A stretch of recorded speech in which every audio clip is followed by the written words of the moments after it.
This is Snake. Bold Snake. Mission started.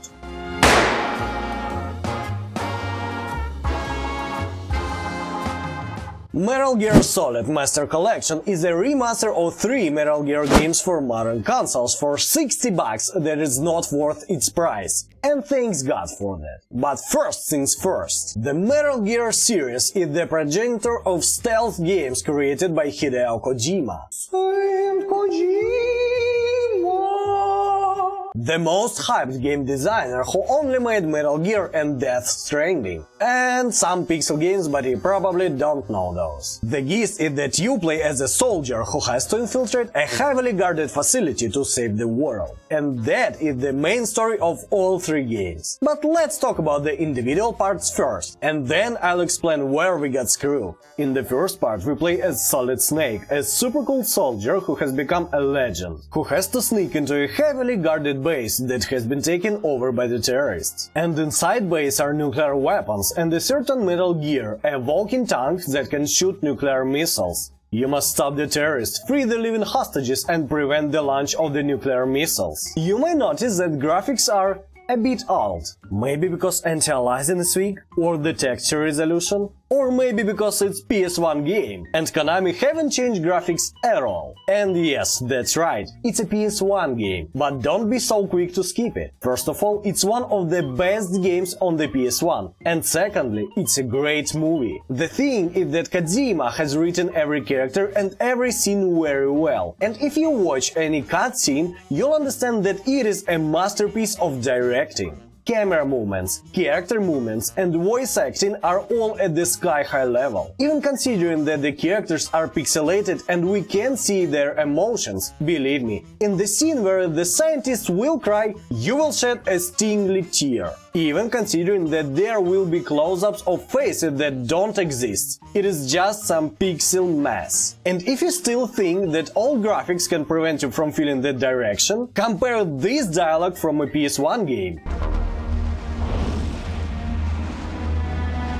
Behind D. Colonel, what's a Russian gunship doing here? I have no idea, but it looks like our little diversion got their attention. Now's your best chance to slip in unnoticed. And these are from the most important Microsoft exclusive on the most modern platform. Huh. Well, you passed out, that's for sure. Everything else, probably just your brain playing tricks. Either way, we got what we were looking for. All this trouble for that stupid thing?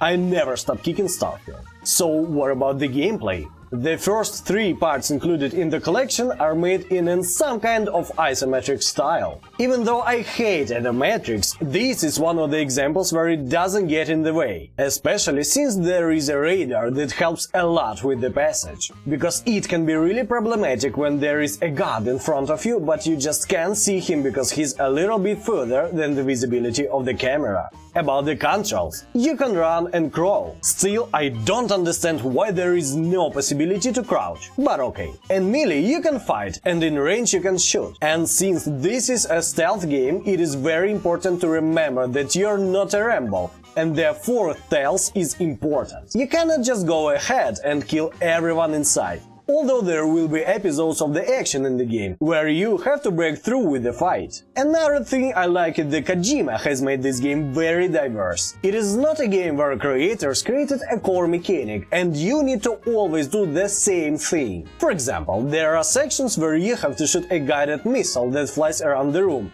turns the corners and explodes in the right place. You control the rocket in flight, and it won't be easy in the first time. Or for example, you have to find a soldier girl who has disguised herself as an enemy. You have to figure out how to identify her among the other soldiers. I'm not going to tell you how to do that, and I suggest you don't Google it. Just use your head and think about how she might be different from enemy soldiers, even if she's wearing their uniform. By the way, it seems that the collection has the ability to create save files for other games. For example, you can create save files for Azure Dreams or Castlevania's Symphony of the Night. And trust me, do it. You'll see why later. The second part takes place some years later. The essence is about the same. The terrorists have seized an important object, and you need to sneak in the role of the same snake there and save everyone. And here everything is the same. Super charismatic characters, different gameplay movements and better graphics, since the original game was made for the PlayStation 2. And the story. If you think that the plot of the first part is twisted and little unclear,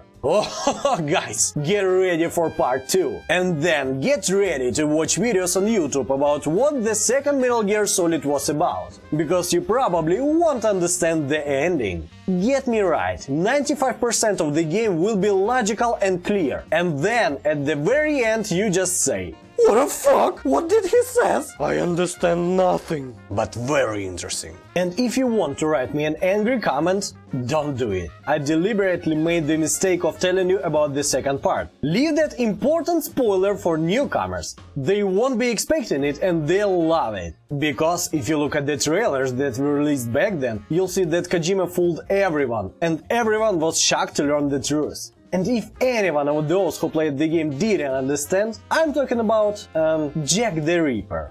You know what I mean. Try to spoil anything in comments and I'll ban every one of you. Ban, ban, ban, ban! Cringe? Yes. That's great. And part 3. Guys, the first part is great, the second is brilliant, and the third is fucking awesome! There's no other word for it. The first part, which is called Metal Gear Solid, is actually not the first one. Before that, there was Metal Gear and Metal Gear 2 on the NES. And there we played for the same hero, Solid Snake. But many years ago, when he was an ordinary rookie, who was sent to the base where the Metal Gear is stored. And on this base there is a big boss in charge. Super legendary soldier who has collected a bunch of men, nuclear weapons and generally not a goodie. And we kill him, save everyone and get his name, the Big Boss. So in the third part of the Metal Gear Solid we will play for exactly the same Big Boss, the main antagonist of the first parts. But for now we are not a villain, but a good soldier of the US Army. Cold War, the Soviet Union comes up with some scary super weapon called Shagohod.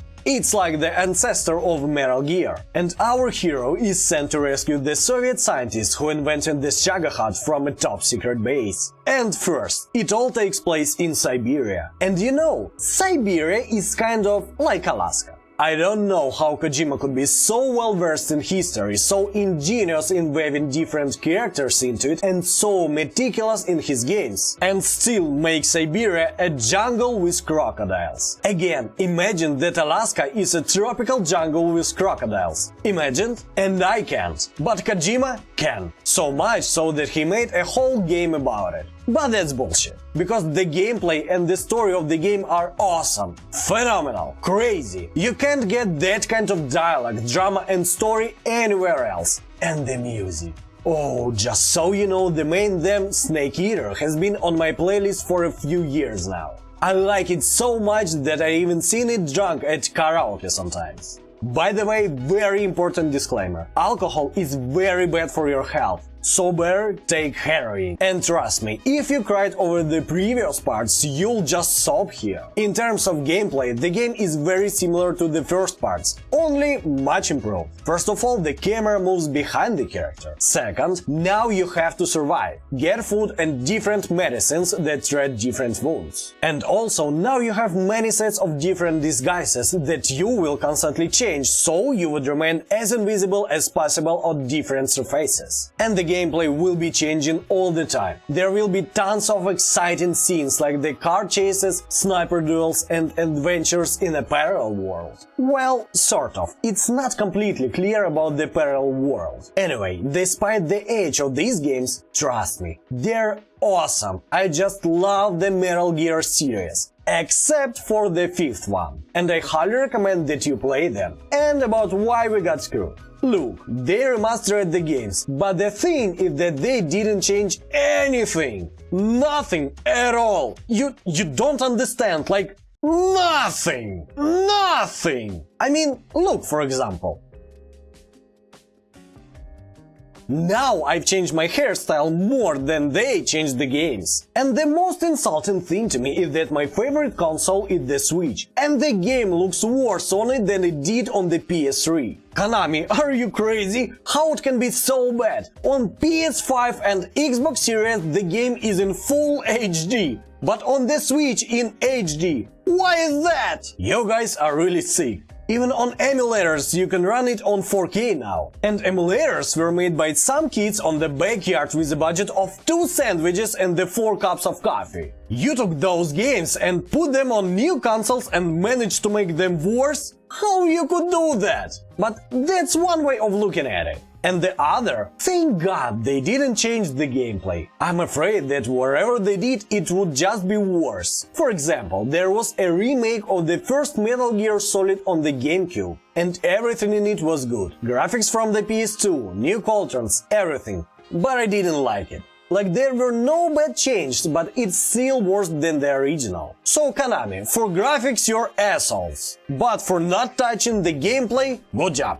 Thank you very much. And by the way, I know that I said almost nothing about these games, although I can talk about them a lot and for a long time. But if I write a detailed review for each game separately, it would take a lot of effort and time. So let's do it in this way. My channel is small, but if by some miracle this video will get 5,000 views, I'll do a detailed review of the first part, and who knows, maybe in the end I'll do detailed reviews of all parts of the series. In any case, I'm very happy that this game is finally will be played not only by old people like me, but also by newcomers. The series is really great, one of my favorites, and I'm really looking forward to the sequel. I mean Peace Walker, Force and Fifths.